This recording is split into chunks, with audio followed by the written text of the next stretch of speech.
Guys Puri Jagannath temple ನಮ್ಮ ಮೈಸೂರಲ್ಲಿದೆ ಅಂದರೆ ನೀವು ನಂಬ್ತೀರಾ? ಹೇ ಗೈಸ್, ನಾನು ನಿಮ್ಮ ಪ್ರೀತಿಯ ಮೈಸೂರು ಹುಡುಗಿ. Welcome back to my YouTube channel. ಮೈಸೂರಲ್ಲಿ ಪೂರಿ ಜಗನ್ನಾಥ್ ಟೆಂಪಲ್ ಇದೆ ಅಂದ್ರೆ ನಂಬ್ತೀರಾ?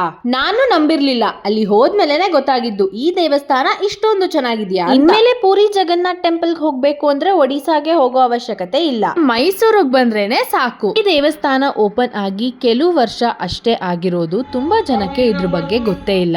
ನಾನು ಇದ್ರ ಬಗ್ಗೆ ನಮ್ಮಮ್ಮ ಹೇಳಿದ ತಕ್ಷಣನೇ ಹೊಟ್ಟೋದೆ. ಈ ದೇವಸ್ಥಾನದಲ್ಲಿ ಅರ್ಚನೆ ಆಗಿರ್ಬೋದು, ಪೂಜೆ ಆಗಿರ್ಬೋದು ಎಲ್ಲಾನು ಅವ್ರ ಭಾಷೆಯಲ್ಲೇನೆ ಮಾಡ್ತಾರೆ. ಈ ದೇವಸ್ಥಾನದ ಸುತ್ತಮುತ್ತ ಎನ್ವಿರಾನ್ಮೆಂಟ್ ತುಂಬಾನೇ ಚೆನ್ನಾಗಿದೆ. ದೇವಸ್ಥಾನದ ಒಳಗೇನೆ ನಾಯಿ, ಹಸು, ಮೊಲ ಎಲ್ಲಾನು ಸಾಕೊಂಡಿದ್ದಾರೆ. ನಾನು ಈ ದೇವಸ್ಥಾನಕ್ಕೆ ಸಂಜೆ ಮೇಲೆ ಹೋಗಿದ್ದೆ. ಈ ದೇವಸ್ಥಾನದ ಟೈಮಿಂಗ್ಸ್ ಬಂದ್ಬಿಟ್ಟು ಮಾರ್ನಿಂಗ್ 7:30 ಇಂದ 12:30 ತನಕ, ಸಂಜೆ 4:30 ಇಂದ 8 ಗಂಟೆ ತನಕ ಓಪನ್ ಇರುತ್ತೆ. ಟೆಂಪಲ್ ನಮ್ಮ ಮೈಸೂರಲ್ಲಿ ಎಲ್ಲಿ ಲೊಕೇಟ್ ಆಗಿದೆ ಅಂತ ನಿಮಗ್ ಗೊತ್ತಾಗ್ಬೇಕು ಅಂತಂದ್ರೆ ಕಾಮೆಂಟ್ ಬಾಕ್ಸ್ ಅಲ್ಲಿ ಲೊಕೇಶನ್ ಅಂತ ಕಾಮೆಂಟ್ ಮಾಡಿ. ಈ ರೀಲ್ ನ ನಿಮ್ಮ ಫ್ರೆಂಡ್ಸ್ ಅಂಡ್ ಫ್ಯಾಮಿಲಿ ಜೊತೆ ಶೇರ್ ಮಾಡಿ. ಫಾರ್ ಮೋರ್ ಇನ್ಫಾರ್ಮೇಶನ್ ನನ್ನ ಅಕೌಂಟ್ ನ ಫಾಲೋ ಮಾಡ್ಕೊಳ್ಳೋದು ಮರಿಬೇಡಿ. So guys Puri Jagannath temple ನಮ್ಮ ಮೈಸೂರಲ್ಲಿದೆ ಅಂದರೆ ನೀವು ನಂಬ್ತೀರಾ? ಅದೇ ದೇವಸ್ಥಾನದ ದರ್ಶನ ಆಗಿದೆ. ಸೊ ವಿಡಿಯೋ ಎಲ್ಲ ಹಾಕಿದ್ದೀನಿ.